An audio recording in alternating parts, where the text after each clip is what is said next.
Assalamualaikum warahmatullahi wabarakatuh. Halo semuanya, perkenalkan saya Naswa Zahra dari Program Studi Manajemen FEB UGM tahun 2020. Pada kesempatan kali ini, saya ingin memberikan beberapa insight yang saya peroleh ketika melakukan wawancara dengan salah satu pemimpin dari suatu perusahaan. Ada yang tahu nggak sih siapa pemimpin itu? Ikutin terus ya.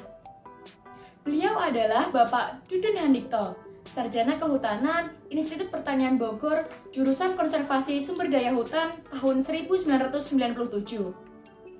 Sejak tahun 2009, beliau bekerja di PT Finantara Indika, yaitu sebuah perusahaan yang bergerak di bidang hutan tanaman industri atau HTI dan merupakan anak perusahaan dari Sinarmas Group. Sejak tahun 2017, beliau menjabat sebagai Head of ASE yang bertugas untuk mengelola dan juga mengorganisir seluruh stafnya guna memastikan bahwa seluruh kegiatan operasional berjalan dengan baik tanpa menimbulkan kerugian. Nah, setelah membahas biodata dari Pak Dudun, kita akan melangkah menuju pembahasan selanjutnya, yaitu tentang kepemimpinan. Apa sih kepemimpinan itu? A leader is one who knows the way, goes the way, and shows the way. Leadership is the capacity to translate vision into reality. Seseorang yang tidak pernah belajar mematuhi perintah, maka dia tidak akan bisa menjadi seorang pemimpin yang baik. Kepemimpinan bukanlah tentang gelar dan posisi yang dijabat. Kepemimpinan adalah tentang suatu kehidupan yang mempengaruhi kehidupan lainnya.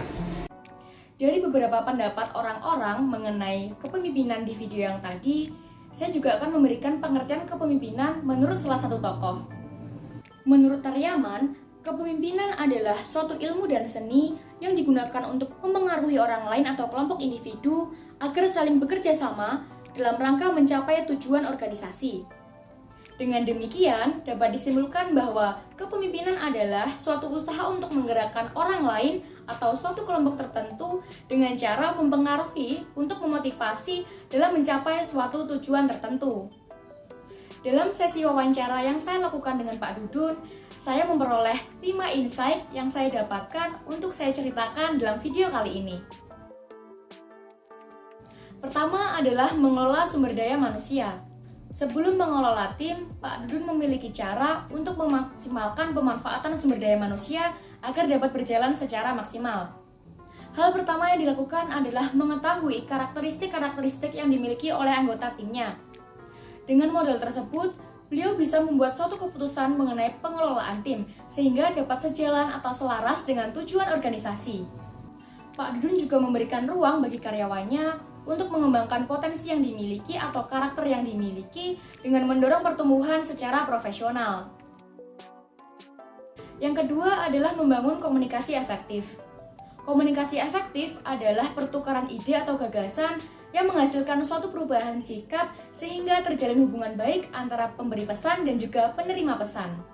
Dari komunikasi yang efektif inilah akan terjalin suatu hubungan yang selaras dan positif sehingga dapat tercapai suatu visi dan misi dari perusahaan tersebut.